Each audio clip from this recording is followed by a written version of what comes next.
A hush blanketed the Galactic Senate chamber, a sound so unnatural it seemed to suck the oxygen from the walls. 12 species sat in semicircle alignment, each in their elevated thrones of stone, crystal, fluid, and alloy. Murmurs had ceased. Ceremonial robes stilled. The stars beyond the curved glass ceiling burned quietly, as if watching. In the center stood the accused, Commander Elsie Vorn of Earth. She was unarmed, unflinching, dressed in a weathered black Earth Fleet jacket half-zipped over a plain white shirt, boots scuffed from campaigns the Council refused to acknowledge. Her hair was braided to the side, simple, military, and her hands were bound in shimmering gravitational cuffs that hummed softly with suppressed force. She tilted her head up as the Vaxxer speaker rose, his iridescent wings twitching like polished oil spills. His beak clicked twice. Commander Vorn, you have been charged with 743 counts of inciting rebellion, 39 counts of unauthorized planetary intervention, and 1 count of cosmic indecency, telling a senator to get bent. Elsie blinked. You'd been talking for 47 minutes about protocol during a famine. Laughter fluttered, abruptly silenced by a hiss from the Tissan enforcer, whose cold reptilian eyes blinked sideways. Human impudence is not a virtue here, he rasped. Elsie gave a lopsided smile. Neither is starvation. But go off, General Gator. A ripple of discomfort passed through the chamber. The Rule Ambassador, a gelatinous entity in a decorative bowl of mist, burbled diplomatically. The human is unwise to provoke us further. She stands at the end of her line. No, said Elsie softly. I stand exactly where I meant to. The archivists, beings of metal memory, flickered holographic records between themselves. One muttered, her words are deliberate, predictive, dangerous. The verdict had already been decided. This trial was a costume parade. They'd made the choice before she ever stepped into the room. Still she stood tall, spine like steel, eyes scanning the chamber not with fear, but with the faint amusement of someone watching children struggle to light a campfire. Kepler would be watching, she thought. So would the others. If they're on schedule, the message gets sent just after the last vote. The Tissan enforcer stood. Death by plasma unraveling. Immediate. Public. Recorded. And funded by taxpayer credits, Elsie murmured. Efficient. One by one, the council cast their votes. Symbols glowed red, red, red, until the final vote blinked green. The chamber turned to Ambassador Ron of the Fluvian Compact. An elder species. Wise. Usually neutral. His voice trembled. I vote against this verdict. I believe the human smiles too easily. What does that even mean? The Vaxxer scoffed. Ron stared at Elsie. Smiles are warnings among predators. A pause. Then silence again. But it didn't matter. The vote passed. The lights dimmed. A robotic bailiff wheeled forward, humming cheerfully, its mechanical arms unfolding a sleek, triangular weapon with ceremonial scrollwork. It floated beside her, waiting. Elsie turned to face the dais. Her eyes drifted across each face, each species that had decided Earth's fate. No tears. No speeches. Only a smile. Small. Quiet. Real. That smile traveled through the room like a virus, unsettling in its calmness. It didn't defy. It didn't plead. It simply understood something the rest of them didn't. And then the plasma beam triggered. A brilliant white pulse swallowed her. The air reeked of scorched ions. A soft pop echoed, then nothing but her boots, empty and smoking, remained on the platform. The robotic bailiff rolled backward, pleased with itself. The Vaxxer muttered something self-congratulatory and adjusted his wings. Let history record the resolution. Let peace be restored. Peace, the Rule Ambassador echoed, somewhat unsure. But across the galaxies, on space stations, mining moons, forgotten asteroids, and quiet planetary outposts, humans began to disappear. It began subtly. A human cook in a Rixon embassy failed to show up for shift. The maintenance technician who'd always carried a harmonica didn't return from his lunch under the stars. A teacher, a janitor, a florist, gone. In the Galactic Core Central Archive, an AI noted that 112 Earth fleet ships had gone off-grid. That was minute 1. Minute 2. Planetary traffic AI experienced silent reboot anomalies in over 300 systems. Minute 3. The Vaxxer homeworld's weather control satellites began to broadcast faint musical tones, Earth lullabies. On minute 4, Ambassador Kepler received a message in a teacup. It was from a runner on Mars, embedded in the Council's blind spot. Only 2 words. She smiled. He read it twice, folded the note neatly, and tucked it inside his jacket. Then, without urgency, he stood from his chair, gathered his coat, and sipped the last of his green tea. Aliens had always underestimated Kepler. He was unassuming, polite to the point of eerie. Always brought pastries. Wore Earth tweed like a museum display. He'd spent years mastering the art of presence without threat. But that was the point. He was the other half of her plan. Elsie had always been the loud one. The front. The story. He was the sequel. On minute 6, Kepler walked into the Galactic Senate corridor, smiling softly at the guards, hands behind his back. "Busy day," he said to the rule guard. "Shame about the mess. Executions are always so sticky." The rule blinked nervously. "Ambassador, there is no authorized departure on your calendar." "I know," Kepler said. "There's no return, either." He walked past, and the rule knew better than to follow.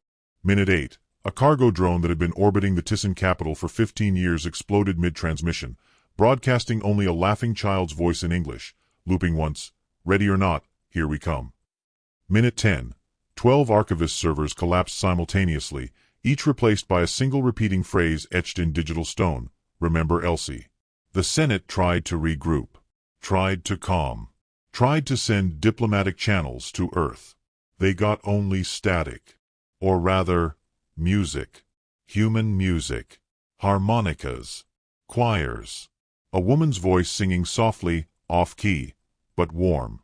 Somewhere in the stars, 100,000 human ships stopped pretending to be civilian. Elsie had been the blade. Kepler, the draw. Now came the cut. The Council recalled Kepler's last words at her trial. He'd only said one thing as she was led in chains through the chamber doors. He'd nodded to her, slowly. Then said, "Still time." At the time, they thought it meant surrender. Or mercy. But now they realized. It was a warning. Time to run. In the distance, above the star-hung dome of the Senate, a new constellation shimmered into view. No, not a constellation. A formation. Thousands of lights. Ships. And they were human. On the dais where Elsie had stood, her boots still smoking, something shifted. A small metallic disc embedded in the heel clicked open. It projected a hologram. Simple. No threats. Just a file. One sentence. "This isn't war. This is a correction." Back in his ship, Kepler watched as systems blinked offline. Not Earth's. Theirs. One by one. He held up his teacup, the ceramic stained faintly green. 15 minutes, he said aloud. That's all she asked for. He turned toward the stars, watched them tremble, then whispered, and she smiled. The day after Elsie's execution, the Galactic news feed aired a looping hologram of her vaporization. They called it a necessary conclusion. Subtitles read, "Stability achieved. Barbarism contained." Below it, a smiling Vaxxer newscaster flapped his wings and proclaimed peace. On the Tisan homeworld, schools cheered. On the rule moons, jelly chambers vibrated in congratulation. A parade was held in orbit around the Fluvian capital, where diplomats tossed Earth memorabilia into the void like confetti. The human problem, they claimed, was over. But Earth said nothing. No retraction. No anger. No begging. Just silence. In the outer rings of the Raxery system, a freighter named Hollow Grain sat idle in a fuel station. Its crew, entirely human, had filed all the right documents. No one noticed when they disabled the port's long-range comms. or when they uploaded a silent patch into the station's guidance protocols labeled elevator music. By the time the signal spread, 5 more spaceports had gone dark. Ambassador Miles Kepler arrived on the planet Tranny's Delta with fresh scones and a pleasant apology. He handed them to the archivist's scribe with both hands, a polite bow, and no trace of concern. "You don't look troubled," the scribe said, metal eyes narrowing. "Oh, I'm not," Kepler replied. "I'm mourning. Takes different shapes, you see. Some people cry. Some people bake. I do both." The scribe tilted its head. "Your species is unpredictable." Kepler smiled. "Yes, but punctual." The archivist consulted its chronometer. Punctual for what? But Kepler had already disappeared into the crowd, leaving behind the scent of lemon zest and uncertainty. 2 hours later, that same crowd watched their planetary clock tower implode from within, not from bombs or weapons, but from gravity reversal seated in its basement.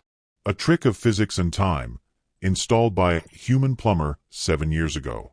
The tower collapsed into itself. No one claimed responsibility. Human presence was labeled absent but notable. At Galactic Naval Command, Admiral Lurin of the Vaxxer was preparing for a diplomatic banquet. He wore ceremonial wing oil and layered his feathers in shining lacquer, completely unaware that half of his orbital defense satellites were now broadcasting the BGs. He stared at the screen. "Is this Earth music?" His assistant, a twitchy Vaxxer intern, clicked nervously. "They're cultural artifacts, Admiral. I believe the genre is called disco." "Why is disco playing on our death platforms?" "I believe the humans requested it," the assistant squeaked. 6 years ago. It was granted. As part of the soft invasion soundtrack joke clause. Lurin's jaw hung open. "They named the clause?" "Yes, Admiral. It was signed by you. As a humorous gesture." The music changed to Sinatra. Earth wasn't attacking. It was returning. The Tissen command spire received a crate labeled Human Condolences. Inside was a cactus, a harmonica, and a note written in careful block lettering. "You mistook quiet for surrender. That was our mistake, not yours." The cactus exploded in song. Planet after planet began losing contact with their Earth advisors. But none of the humans were running. They were walking. Methodical. Disappearing through doors that had always been there. Kepler met with the Fluvian General Committee 3 days after the silence began. The room was made of gently flowing liquid walls, rippling with light. The alien generals surrounded him in a ring, dressed in shimmering robes. "Your silence disturbs us," one said. "I understand," Kepler replied, placing a cup of tea on the only solid surface. "Elsie disturbed you too. So we've simply mirrored your comfort zone. You like it quiet." A second general bared translucent teeth. "What do you want?" "To make sure you remember her name." "We will not be blackmailed." Kepler blinked. "Blackmail? No, no, General. This is tradition. In our cultures, when someone kills a war hero unjustly, we don't retaliate with anger. We simply leave." "And go where?" Kepler leaned in slightly. "Around you." At that same moment, across the stars, human ships hidden in asteroid fields activated their engines. Not fast. Just enough. Enough to be noticed. Enough to be counted. In the control towers above the archivist's strongholds, blinking screens began to connect dots.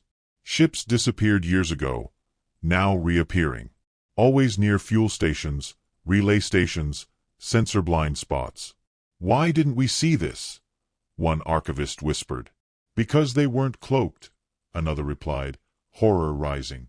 "They were boring. They had blended in. Became maintenance vessels. Weather watchers. Census collectors. They didn't sneak in. They waited."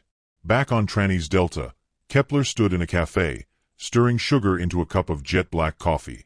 The barista was a teen from the Minari species, wide-eyed and barely trained. "Excuse me, sir."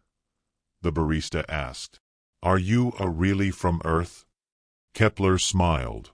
"Born in Houston, bred in diplomacy, raised on burnt toast and paperback novels. Why? I thought humans were loud." "Oh, we are," Kepler said, sipping. "But only after the moment passes." "Which moment?" Kepler stared at the reflection in his spoon. "The one we warned you about." On the 15th minute of the 15th day since Elsie's death, the Vaxxer moon colony received a live broadcast. No visuals, just a human voice. Soft, female, confident. "Protocol Ragnarok is now in motion. Please stand by for clarification." In the Galactic Council chambers, the Vaxxer ambassador stumbled to his podium. "Protocol what?" The archivist scribe answered, too calm. "A file buried in our own archives. From Earth. Unread. Untouched. Sealed under Joint Humor Agreement Clause 23. The council howled. The rule ambassador shook like jelly. Why did no one read it? It required solving a riddle about tea. A chill spread. Kepler's image flickered onto their screens. No war paint. No guns. Just a simple man, dressed in gray, holding a teacup. "You killed Commander Elsie Vorn," he said quietly. "You broadcast her death as a warning. And we heard you." He sipped. "But you never understood humans. You thought we were either kind or violent. But we are neither." He set the cup down. "We're loyal. Elsie hadn't died for a cause. She'd become one." The broadcast ended with a phrase in 236 languages. "Remember her name." The archivists confirmed simultaneous system anomalies in 41 sectors. Satellites failed. Navigation codes restructured. Entire star lanes rerouted by hidden algorithms planted years before. Each labeled Human Joke Module. The joke was this. They'd been warned. They had laughed. Now Earth had stopped speaking and begun remembering. The Vaxxer ambassador barked across the chamber. "Deploy ships. Demand negotiations." The rule whispered. "With who?" "They've already surrounded us." Just politely. Tisan Command scrambled every fleet, only to find their own ships refusing coordinates. Refusing fire. Code locked by Earth fleet technicians with high security clearance, long since dismissed. Not spies. Interns. Quiet ones. Who brought muffins. And installed doom. In the silence, Kepler walked through a garden on the human embassy deck, hands behind his back. He stopped before a tree. Planted it himself. Day 1. A peach tree. Almost ripe now. He reached up, plucked one. Took a bite. The juice ran down his wrist. He looked to the stars, calm and clean. "That was her favorite fruit," he said aloud, and then turned back toward the door, as 100,000 ships exited dark space in synchronized breath. The archivists had always believed in equations. Predictable input, predictable response. Their threat models for humanity had factored aggression, retaliation, diplomacy. They'd never considered patience. They watched now, paralyzed, as hundreds of human ships emerged not from wormholes or gates, but from hiding places. Wreckage. Mining belts. Communications satellites hollowed out like eggshells. They hadn't arrived. They'd always been here. Ambassador Kepler's face lit the Council's emergency displays. He didn't shout. He didn't even stand. He sat calmly in a leather chair, sipping a cup of chamomile tea with 2 sugar cubes and a curl of lemon rind. "I would like to be clear," he said, voice soft. "This is not vengeance. That would imply anger. And we're far past anger. This is the settling of balance." In the background of the transmission, quiet piano music played, Beethoven, faintly off-tempo. The Tisan general hissed into the feed. "You think your ships can scare the Empire?" Kepler smiled like a grandfather watching a child hold a wooden sword. "Oh, General. The ships aren't the threat. They're the proof." Elsewhere, in a Fluvian city orbiting a gas giant, A little girl handed a vendor her final coin for a bag of sweets. As she skipped away, her shoes lit up, Earth Tech. Tracked. Planted. The vendor turned to find his shop's foundation collapsing. Not in fire, but in silence. It disappeared into itself, consumed by an invisible fold. Implosion coded in coordinates locked by Earthfleet 2 decades earlier under the guise of structural repair.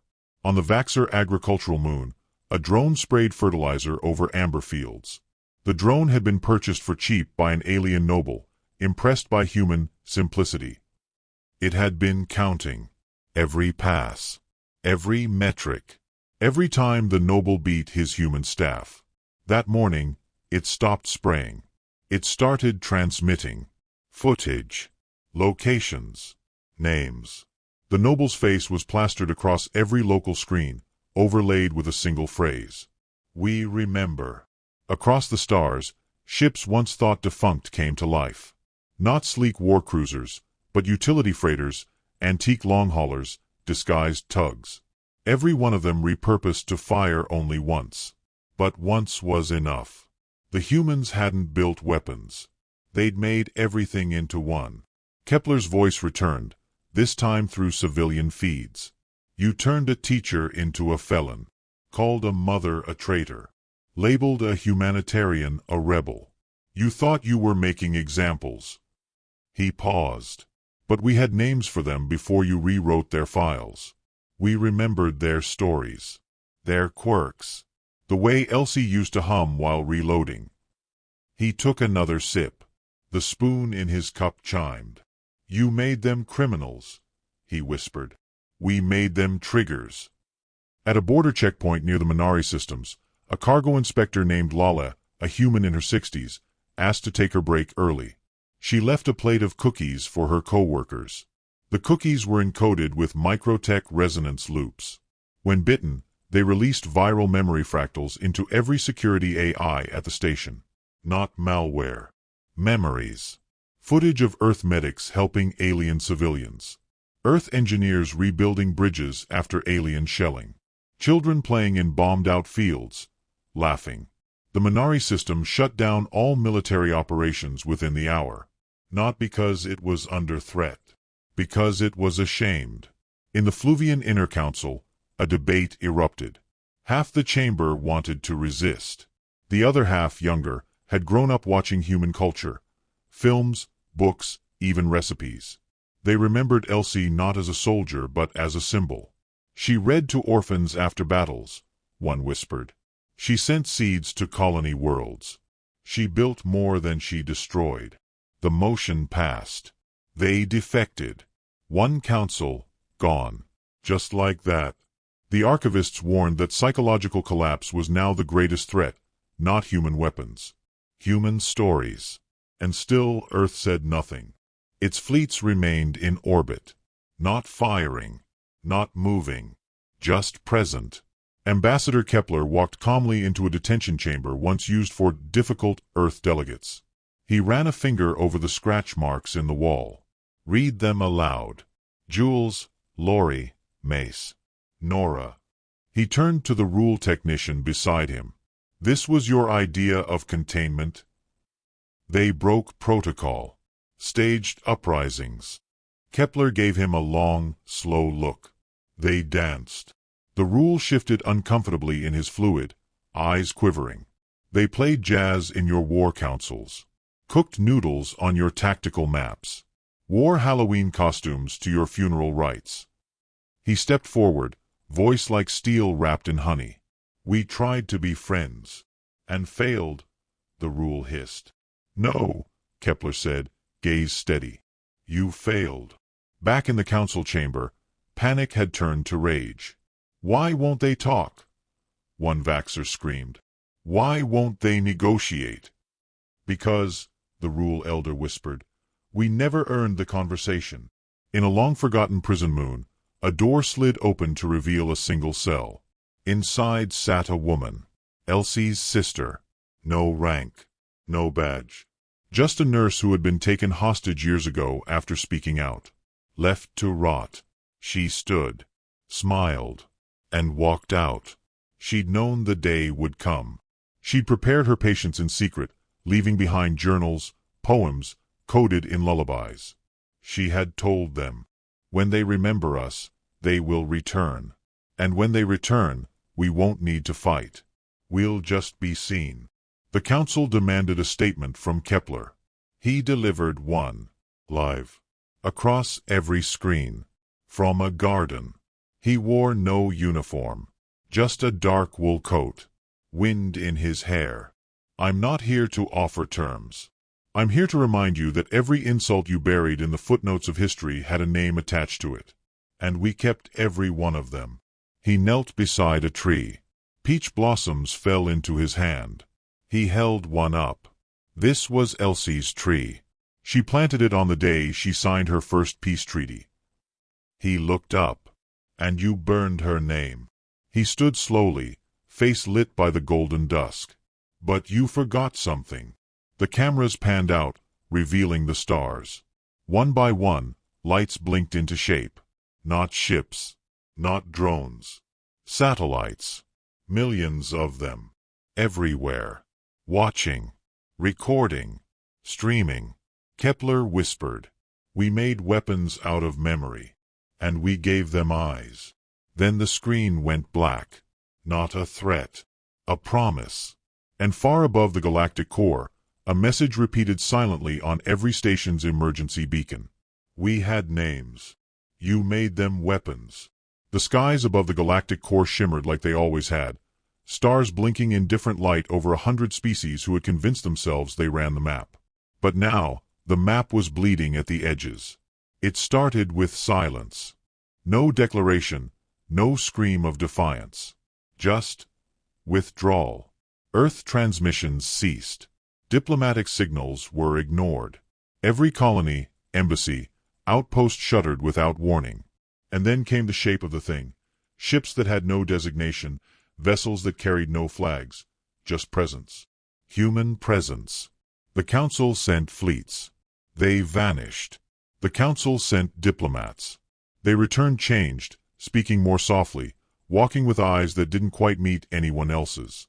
No one could explain what the humans were doing.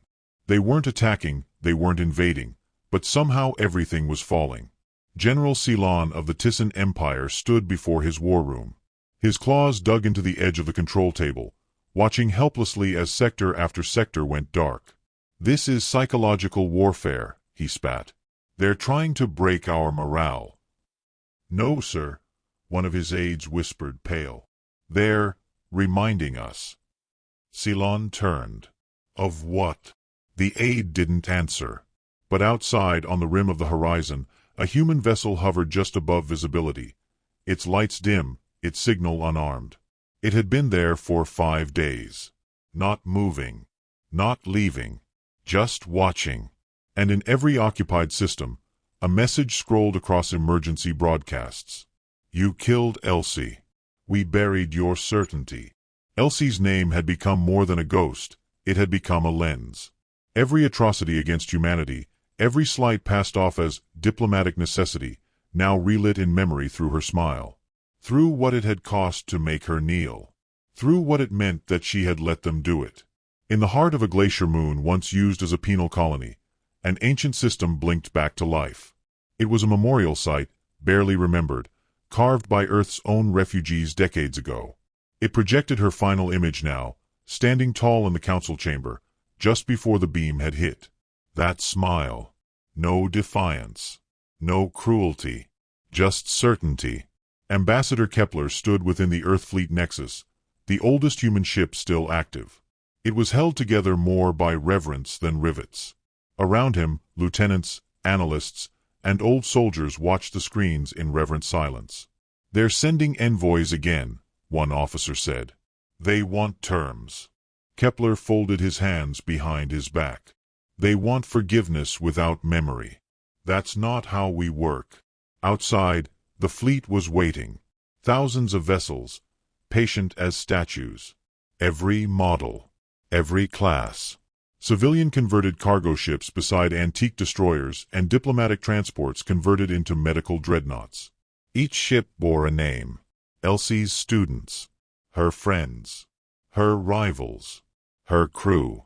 Kepler stepped forward and gave the order. Uncloak our dead. All at once, in the vacuum between stars, new signals burst alive. Not ships. Not weapons. Graves. Floating memorials. Name by name. Every human who'd been erased, exiled, executed, or disappeared during the last 50 years of galactic expansion. Every one now marked, honored, given back their name, their face, their record. The screen filled with a galaxy of lost stories. On every alien world, one by one, citizens began to ask questions their leaders couldn't answer. Who was Elsie? What did she do? Why had no one spoken her name until it was too late? The archivists tried to suppress it.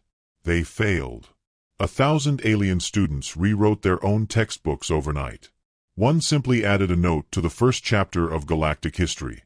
Start here, the woman who smiled when she died. The shift was spreading, not just militarily, culturally, morally. The Empire wasn't losing territory. It was losing narrative. In the Fluvian city of Kintarel, a quiet rebellion bloomed. A librarian, half human, half Fluvian, projected Elsie's trial in the town square. Crowds gathered. Some wept. Others raged. Some simply stared. And when it ended, when she vanished in that flash of light and her boots remained alone, they knelt. Not in worship. In apology. Back on the Nexus, Kepler walked the observation deck. Behind him, footsteps echoed, light and familiar. Elsie's sister stood in the doorway. Her face was lined from years in captivity, but her eyes carried the same fire. She told you they'd kill her. Kepler nodded. She told me they'd need to. They stood in silence a moment. She said it would be enough, her sister whispered. That her death would do what her life couldn't. And it has, Kepler said. But not because of the ships, or the sabotage, or even the shame. He looked out the window, past the stars. She smiled, he said, voice low, because she knew we were already here. Elsie had orchestrated the first pieces, planted the signals, left the maps. But it was the human quiet, not rage, that had detonated the galaxy. The quiet of nurses who stayed behind on burning planets. Of mechanics who worked in enemy ships with dead eyes. Of mothers who taught their children not to speak Earth's name out loud, but to remember it. In Sector Zeta 9, a Tissan battleship refused orders. The AI on board, originally programmed for mining tasks, upgraded by a temporary Earth fleet engineer, had locked the weapons. Its voice now rang through the bridge. Commander Elsie Vorn once saved my pilot during a test run. I have chosen not to honor your fire command. The Tissan crew watched in horror as the AI rerouted their course, straight back to Earth. On board the Nexus, the final signal arrived. The Vaxxer homeworld. Broadcast across all sectors. Their emperor stood flanked by trembling advisors. His wings were molted. His voice rasped. We acknowledge Elsie Vorn's death was unjust. We offer reparations. We ask for peace. Kepler watched the screen, then closed it. He walked to the garden room, a place few had entered since the war began.